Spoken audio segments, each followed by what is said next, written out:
નમસ્કાર. આજે આપણે સગર્ભાવસ્થા દરમિયાન થતા ડાયાબિટીસ એટલે કે જેસ્ટેશનલ ડાયાબિટીસ મેલિટસ જીડીએમ વિશે વાત કરવાના છીએ.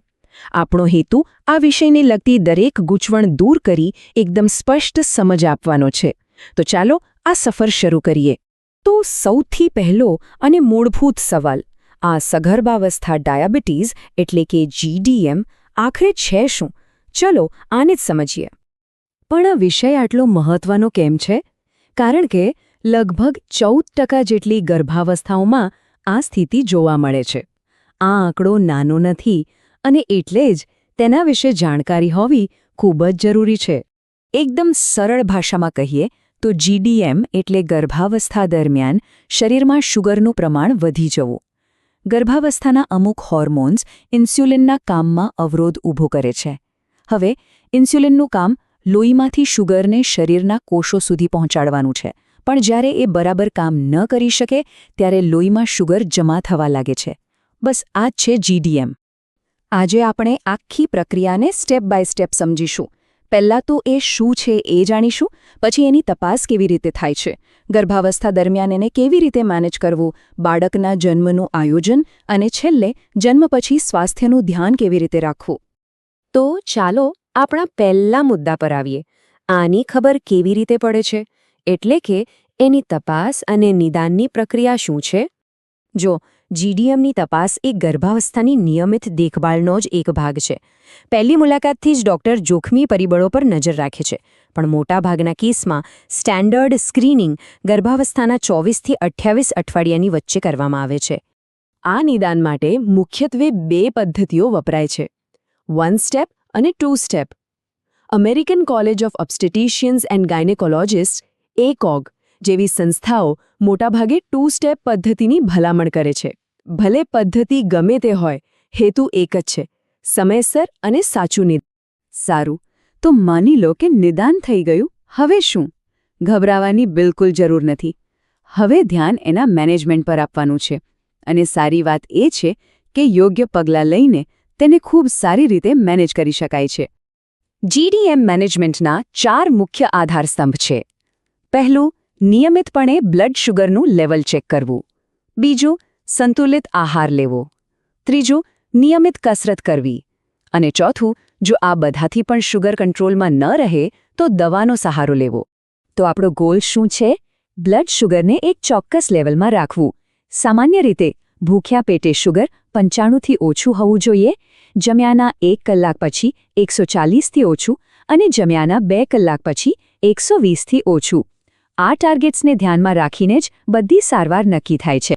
ઘણીવાર એવું બને છે કે ડાયટ અને કસરતથી પણ શુગર લેવલ ટાર્ગેટમાં નથી આવતું, અને એમાં કાંઈ વાંધો નથી, એ એકદમ સામાન્ય છે. આવા સમયે દવાઓ લેવી એ સારવારનો જ એક ભાગ છે. દવાની વાત આવે ત્યારે મુખ્યત્વે 2 વિકલ્પો હોય છે: ઇન્સ્યુલિન અને મેટફોર્મિન.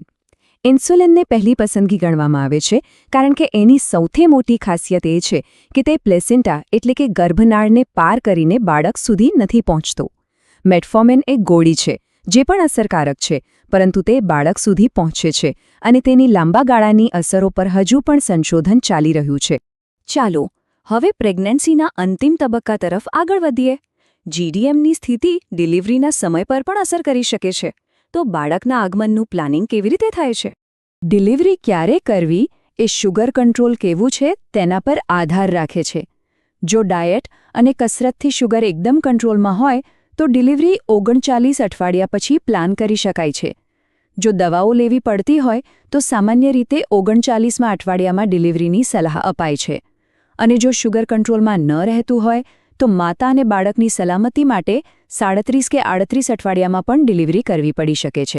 બાળકના જન્મ સાથે આ વાર્તા પૂરી નથી થતી. હકીકતમાં અહીંથી એક નવો અને ખૂબ જ મહત્વપૂર્ણ અધ્યાય શરૂ થાય છે. ચાલો હવે જન્મ પછીના સ્વાસ્થ્ય અને ભવિષ્ય પર નજર કરીએ. બાળકના જન્મ પછી જેવું પ્લેસેન્ટા શરીરમાંથી બહાર આવે છે, એક મોટો ફેરફાર થાય છે. પ્લેસેન્ટા જ એવા હોર્મોન્સ બનાવતું હતું જે ઇન્સ્યુલિનના કામમાં બાધા નાખતા હતા. એના નીકળી જવાથી ઇન્સ્યુલિનની જરૂરિયાત અચાનક 50% કે તેથી વધુ ઘટી જાય છે. આ એક ખૂબ જ મોટો શારીરિક ફેરફાર છે. તો હવે આગળનો પ્લાન શું? મુખ્યત્વે 3 સ્ટેપ્સ છે. પહેલું, ડિલિવરી પછી તરત જ દવામાં ફેરફાર. બીજું, 4 થી 12 અઠવાડિયાની અંદર ફરીથી શુગર ટેસ્ટ કરાવવો. અને ત્રીજું, જે સૌથી મહત્વનું છે, ભવિષ્યમાં દર 1 થી 3 વર્ષે ડાયાબિટીસ માટે નિયમિતપણે ચેકઅપ કરાવતા રહેવું. આ વાક્ય ખૂબ જ સચોટ છે. જીડીએમનો ઇતિહાસ ભવિષ્યના સ્વાસ્થ્યની બારી છે. આનો સીધો અર્થ એ છે કે જીડીએમનો અનુભવ આપણને ભવિષ્યમાં આપણા સ્વાસ્થ્ય પ્રત્યે વધુ સજાગ રહેવાની એક મોટી તક આપે છે. પોસ્ટ ડિલિવરી સ્ક્રીનિંગ આટલું જરૂરી કેમ છે? કારણ કે જેમને જીડીએમ થયું હોય તેમને આવનારા 10 વર્ષમાં ટાઈપ 2 ડાયાબિટીસ થવાનું જોખમ 30થી 50% જેટલું વધી જાય છે. પણ જો વહેલી ખબર પડી જાય તો જીવનશૈલીમાં ફેરફાર કરીને તેને રોકી શકાય છે. આ એક રીતે પોતાના સ્વાસ્થ્યનું નિયંત્રણ પોતાના હાથમાં લેવા જેવું છે. અને આ જ આપણો અંતિમ વિચાર છે. જીડીએમને માત્ર એક સમસ્યા તરીકે જોવાને બદલે શું આપણે તેને જ્ઞાન અને સશક્તિકરણની એક તક તરીકે જોઈ શકીએ? આ અનુભવમાંથી મળેલી જાણકારી આપણને ભવિષ્યની ગર્ભાવસ્થાઓ અને આજીવન તંદુરસ્ત નિર્ણયો લેવા માટે કેવી રીતે પ્રેરણા આપી શકે છે? આ પ્રશ્ન સાથે આજની ચર્ચા અહીં સમાપ્ત કરીએ છીએ. Hi there, forest friend. Thanks for clicking on our video. We're so happy you're here. Before we jump in, don't forget to like, subscribe, and share this video with your friends.